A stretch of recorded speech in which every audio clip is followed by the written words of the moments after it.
آگے بڑھتے ہوئے آپ کو بتائیں کہ پاک امریکہ تعلقات سے متعلق ریاستی سطح پر مثبت پیش رفت سامنے آئی ہے۔ ٹیکساس میں 23 مارچ کو یوم پاکستان کے طور پر تسلیم کرنے کی قرارداد کو بھی منظور کر لیا گیا ہے۔ بات کریں گے نمائندہ خصوصی سلمان آوان ہمیں جوائن کریں۔ سلمان، اہم پیش رفت ہے۔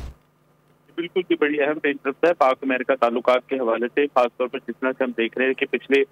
کچھ عرصے سے پاکستان اور امریکہ کے تعلقات کے بارے میں چہمگوئیاں کی جا رہی تھیں، اور خاص طور پر سوشل میڈیا پر یا ٹرمپ انتظامیہ سے ریلیٹ کر کے ان تمام تر ایشوز کو پاکستان اور امریکہ کے درمیان ایک غلط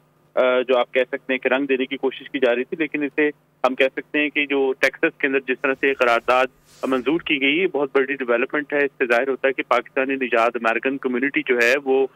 پاکستان کے ساتھ بھی منسلک ہے، اور اس کے ساتھ ساتھ ٹیکساس میں سماجی، مذہبی، لسانی یا معاشی خدمات کا بھی ایک طرح سے پاکستانیوں کا اعتراف ہے۔ اسی طرح نیو یارک کی ریاستی اسمبلی کی جانب سے بھی گزشتہ دنوں یوم پاکستان اور پاکستان بزنس ڈے کے حوالے سے 2 قراردادیں منظور کی گئی تھیں، اور اس موقع پر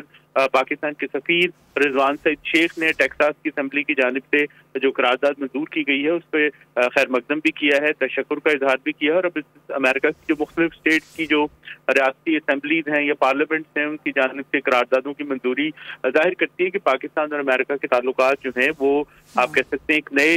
فیز میں داخل ہو رہے ہیں۔ یہ خیر مقدمی قراردادیں ہیں، لیکن ان کے جو ڈپلومیٹک اثرات ہیں یقینی طور پر وہ نمایاں ہوں گے، اور دونوں ممالک کے تعلقات کے درمیان ایک بہتری یا جو آپ کہہ سکتے ہیں جو کنیکشن ہے وہ مزید بہتر ہوگا۔ جی سلمان، بہت شکریہ آپ کا۔ سبسکرائب کریں اور بیل دبائیں تاکہ کوئی خبر رہ نہ جائے۔